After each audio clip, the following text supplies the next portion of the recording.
Os ataques acontecem sempre na calada da noite. Desde março, pelo menos 60 animais, entre galinhas e patos, cavalos, carneiros e cabras, morreram misteriosamente na região metropolitana da capital paranaense. Todos da mesma forma. As mutilações, quase todas iguais, furos pelo corpo, cortes precisos, ausência total de sangue, né? O fato de ninguém perceber nada durante a noite, dos cães não se aproximarem dos locais de ataque, né? Dos cães não alardearem à noite também. Então tudo acontece num silêncio. E a gente só percebe na manhã. Perfurações no peito, coração arrancado e o que mais chama a atenção. Não tinha sangue nenhum. Nada. São José dos Pinhais. No local do primeiro ataque, registrado em março deste ano, somos recebidos pela dona da propriedade. No auge de seus 86 anos, Dona Pedrina afirma que nunca viu algo parecido. Descobriu a matança depois de estranhar o silêncio do galo, que a acordava todos os dias quando cantava. Ao ver o que tinha acontecido, percebeu que ele era uma das várias vítimas do bicho misterioso que matou pelo menos 20 animais. O galo ia cantar sempre lá embaixo. Você está na hora de eu levantar. Levantei. Não vi o galo, daí você tá ali, aquela que estava lá embaixo, ela posa comigo, né? Eu disse, vou ver as galinhas. Vim aqui pra cima, achei tudo elas mortas. Ela disse, mãe, e o carneiro do gesso? Eu disse, não sei, o carneiro deve estar fechado, né? Quando eu vim aqui, o carneiro estava fora da casinha e estava morto. Esse espaço hoje vazio era ocupado por um dos carneiros, que foi alvo desse primeiro ataque aqui na região. Dá uma olhada, a porta chegou a ser arrombada por esse bicho misterioso. E agora está assim vazio. Onde ficavam as galinhas também. Está tudo limpo, sem elas, com prejuízo e o medo. Que foram 2 sentimentos que ficaram para os moradores dessa propriedade. Dias depois, no sítio vizinho, o segundo ataque. Quando eu acordei de manhã, o primeiro trabalho que eu faço é lidar com os animais, né? Tratar eles, né? Daí que eu apareci na frente ali, que eu me deparei com eles tudo aqui, os patos já mortos, o cavalo estava aqui, né? O lugar que ele não poderia estar, né? Que ele estava fechado para lá, né? Já vi os patos mortos aqui, daí já vi as ovelhas também ali, mortas. Ali chegou a morrer 2 carneiros que eles vieram, daí com o impacto, com o ataque do animal lá, eles chegaram a arrebentar o portão ali, daí de volta, né? Daí uma morreu ali dentro e 3 morreu para fora. E aqui tinha mais um tanto de pato, e as galinhas que estavam dentro do galinheiro, eles mataram ali e levaram lá no gramado, lá, estavam arrodeadas as galinhas. Inconformado com a morte dos animais, seu Altair fez uma armadilha. Colocou câmera para tentar descobrir o responsável pelos ataques e conseguiu o flagrante. Os 2 cachorros foram pegos e transformados em vilões. Seriam eles os autores da chacina animal na região? Pelo comportamento deles dentro da gaiola ali, que eles estavam ali, nossa, chegava ali, se chegasse a ver, você ia dizer que não era mesmo, porque... Nossa, parece que eles queriam vir com a gente, assim, que nem aquele cachorrinho meu de manso. Cães, sussuaranas, muitas coisas que eles alegaram na época não se sustentam, né? Tinha pegada pelo de animal, testemunhas, padrão de ataque totalmente diferente, então não era cães ou outros animais predadores como alegaram na época. Cachorro não é. Não? Não. Não pode ser cachorro, porque cachorro, nós tinha cachorro, mas ele matava e deixava ali, não comia, né? Argum ele comia, e argum não. Os pintinhos ele comia, mas a galinha grande não. Será então que o chupa-cabras, que causou pânico na década de 90, teria voltado para cometer novos ataques? O Brasil foi um dos países com mais relatos de casos suspeitos da ação de chupa-cabras. Curiosamente, o primeiro registrado no país também foi no Paraná. Estamos em Campina Grande do Sul. Voltamos ao local do primeiro ataque no país. Em 1997, Carlos perdeu todas as ovelhas que criava. Nossas ovelhas aqui foram mortas, como todas as outras, né? Furos pelo corpo, cortes simétricos, né? Ossos do focinho arrancado, né? Maxilar arrancado. Inclusive tinha uma das ovelhas que estava prenha, ia ter filhote nos próximos dias. Essa ovelha apareceu com 2 furos no abdômen e estava sem o feto. E foi retirado dela. Foi retirado o osso do focinho dela E toda a tampa da cabeça dela foi retirada, o couro, todo o couro foi retirado.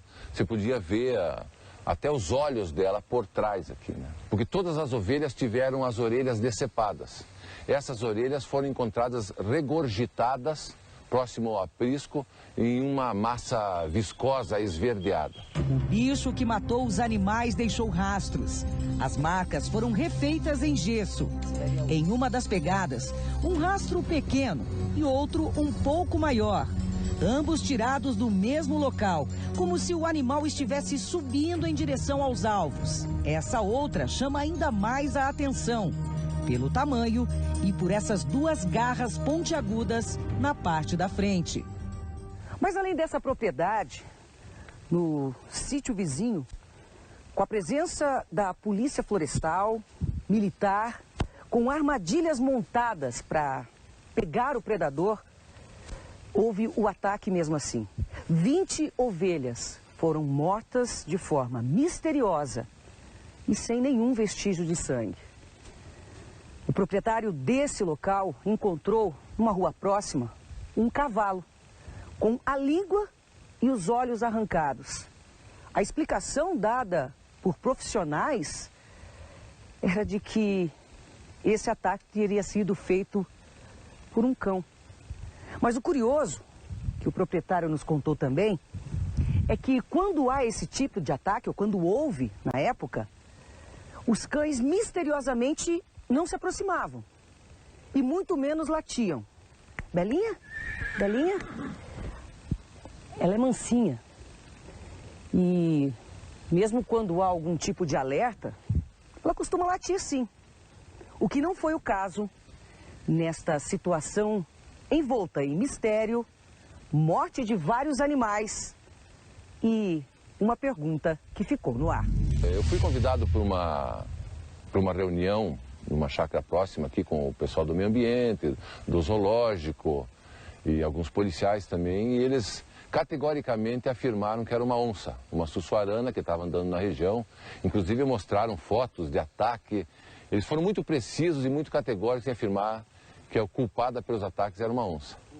Mas, curiosamente, 15 dias depois, um pouco mais, um pouco menos, não consigo recordar, essas mesmas pessoas lançaram um laudo técnico oficial culpando os cachorros de rua, né? Eu não acredito que um cachorro mate um cavalo, mate uma vaca, entende?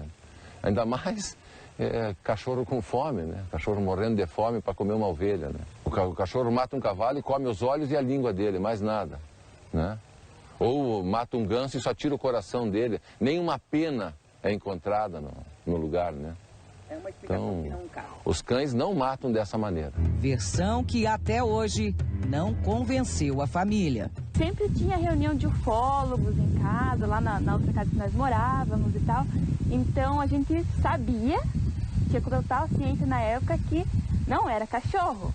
Os ufólogos, né, pesquisavam e sabiam, sim, certinho que não era um animal. Depois de 1 ano e meio de pesquisa, né? Chegou a essa conclusão? A conclusão que eu chego que é um animal, mas não acredito que seja desse planeta. Esse tal descrito como chupa-cabra? Pode ser.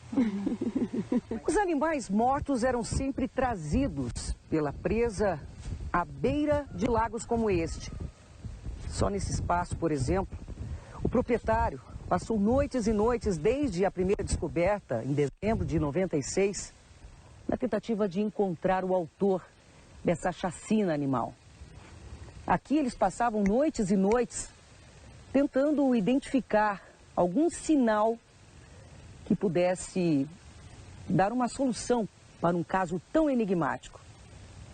Anos e anos se passaram e ainda a gente pode ver aqui, ó, vestígios da fogueira da última vigília que aconteceu em janeiro deste ano. Um mistério há 20 anos sem respostas. Será que existem semelhanças entre os antigos e os mais recentes ataques? Bom, o primeiro ataque foi aqui no dia 6 de dezembro, com uma vaquinha holandesa que eu tinha. Ela tinha apenas um buraco na testa, simétrico, redondo, e nem uma gota de sangue, e estava com a parte interna da cabeça vazia. O terceiro ataque foi aqui numa chácara próxima, onde foram mais de 20 ovelhas mortas, né? Eu e minha esposa, nós ficamos mais de ano indo de cidade em cidade e entrevistando as pessoas, procurando saber o que aconteceu. E todas as pessoas que tiveram a oportunidade de ver esse animal, eles descrevem a mesma criatura. Mesmo que seja uma senhora lá do interior de Bocaiúva, que não tem acesso à televisão, não tem acesso ao jornal, não tem acesso a nada, ela descreveu o mesmo animal que esteve em Porto Rico, no México, né? O mesmo animal que teve aqui em Ortigueira. Como seria esse animal? 1,5 metro, pele escura, olhos grandes, garras grandes, né? Havia um grau de estranheza muito grande em todos os casos de morte, né? Às vezes o fazendeiro ia alimentar os animais, voltava dali 1 hora, 2 animais já estavam mortos, né? E às vezes não era apenas um animal, às vezes eram dezenas de animais mortos em questão de poucos minutos, com precisão cirúrgica, havia ausência de sangue, havia presença de muco esverdeado, uma pegada de um animal totalmente desconhecido. Foi encontrado amostras de pelo, né? Essas amostras foram analisadas em laboratório e não foi identificada a origem do animal. Era um animal totalmente desconhecido. Os cachorros considerados culpados pelos ataques em São José dos Pinhais foram analisados e não apresentaram riscos. Por esse motivo, serão colocados para adoção. Quem seria então o autor dos ataques? Uma das histórias contadas sobre os chupacabras e a mais popular é que eles seriam um produto genético ultra secreto criado pelo governo dos Estados Unidos para experimentos. Um ser extraterrestre, um mistério que ainda está longe de ser desvendado. Nós deixamos os animais aqui para fazer uma autópsia e os corpos ficaram expostos no terreno, não houve a decomposição natural da morte, né?